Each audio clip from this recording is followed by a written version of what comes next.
বন্ধুরা, লাকি কিচেনে আপনাদের সবাইকে স্বাগত জানাই। তো আমি এখন এসেছি আপনাদের সামনে রেসিপি নিয়ে। রেসিপিটা হলো উচ্ছের তেতো বানাবো আমি। উচ্ছে, পেঁয়াজ কাটা আছে, এর মধ্যে কাঁচা লঙ্কাও আছে, দেখুন কাঁচা লঙ্কা।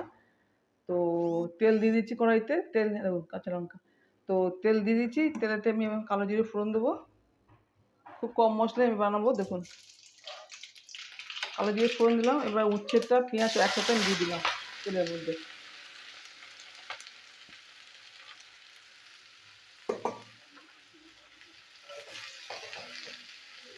একটু আলুও দেবো, এখানে একটা আলু কেটে রেখে রাখা হয়েছে, আলু দেবো, একটু পরে দিচ্ছি। এখন একটু হলুদ দিয়ে দিই, হলুদ দিয়ে দিলাম, একটু নুন দিয়ে দেবো,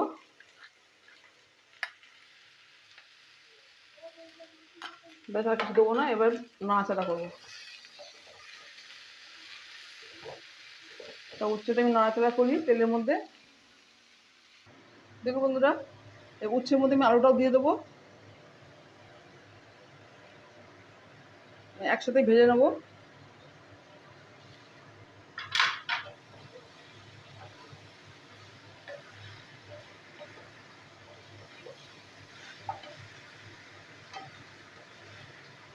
এবার আমি ঢাকা দিয়ে দিয়ে ভাজবো।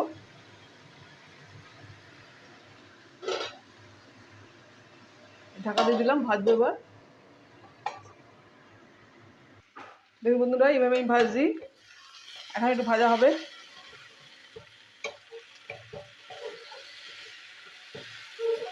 হালকা আছে ঢাকা চাপা দিয়ে ভাজছি। তো আপনারা দেখছেন ঢাকা দিয়ে দিই আবার। এখন একটু বাকি আছে, ভাজা হোক।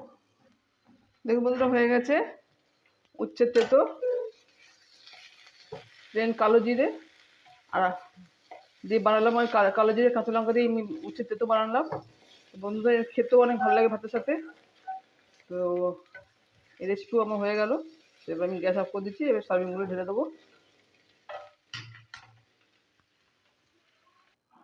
দেখুন বন্ধুরা, হয়ে গেছে উচ্ছের তেতো, কালো জিরে কাঁচা লঙ্কা সামান্য হলুদ দিয়ে আমি এই রেসিপিটা বানালাম। তো আপনারা দেখলেন, ভালো লাগলে অবশ্যই লাইক শেয়ার করবেন, কমেন্ট করবেন বন্ধুরা। আর আপনারাও বানাবেন, তেতো খাওয়াও অনেক ভালো। আর গরম ভাতের সাথে খুব ভালো লাগবে খেতে বন্ধুরা। অত তেতো লাগবে না, পেঁয়াজ আছে যার জন্য বেশি তেতো লাগবে না। তো এখন আমার রেসিপি শেষ হলো। নমস্কার, টাটা।